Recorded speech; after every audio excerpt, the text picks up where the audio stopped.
He also quoted a Quranic verse, La ikraha fid din, which means there is no compulsion in religion. Compulsion is worthless. At the point of the gun or the knife, you force somebody to say, read the Shahada, the Kalima, the Creed of Islam, and the man is forced to read. What is it worth? Nothing. There is no compulsion in religion. But the insinuation is that the Muslims were doing compulsion. I said, look, my brother, Sharosh, you are a proof that the Muslims didn't use any compulsion for 1,400 years.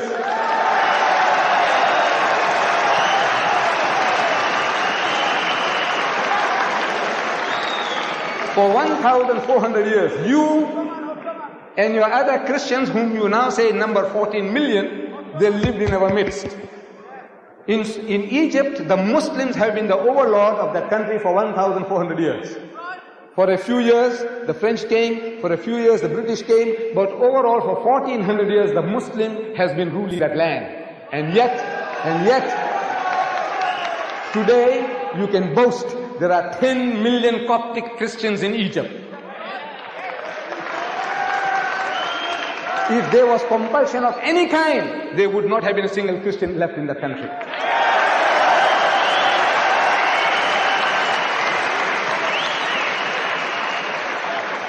The Muslims ruled Spain for 800 years. 800 years.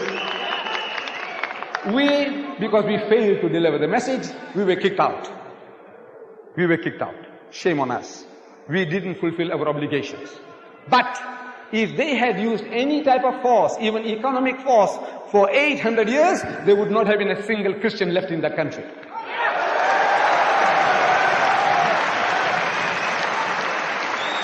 We Muslims, we ruled India for 1,000 years. But after 1,000 years of Muslim rule, eventually when partition takes place, the Muslim gets 1/4, the Hindu gets 3/4. Why? Because we didn't do the job. We didn't use any compulsion.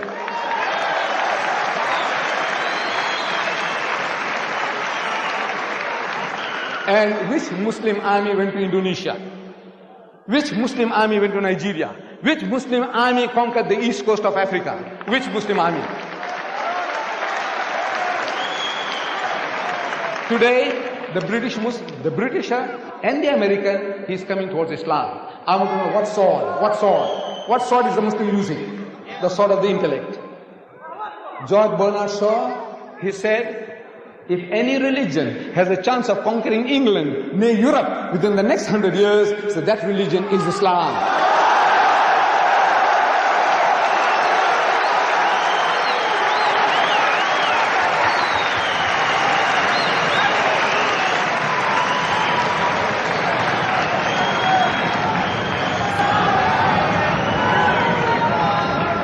Look,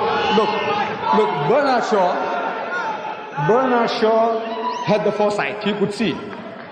But we Muslims, we have failed Islam. Wallah, we have failed. We have failed. We haven't made a start yet. We believe. We say we believe, but we have not made a start yet. This is our problem. The destiny is ours. Wallah, it is ours. Allah says, لِيُزْهِرَهُ عَلَى الدِّينِ كُلِّهِ. He has given you a deen, a way of life that is to master, overcome and supersede them all, bulldoze them all, whether it be Hinduism, Buddhism, Christianism, Communism, Judaism, everyism.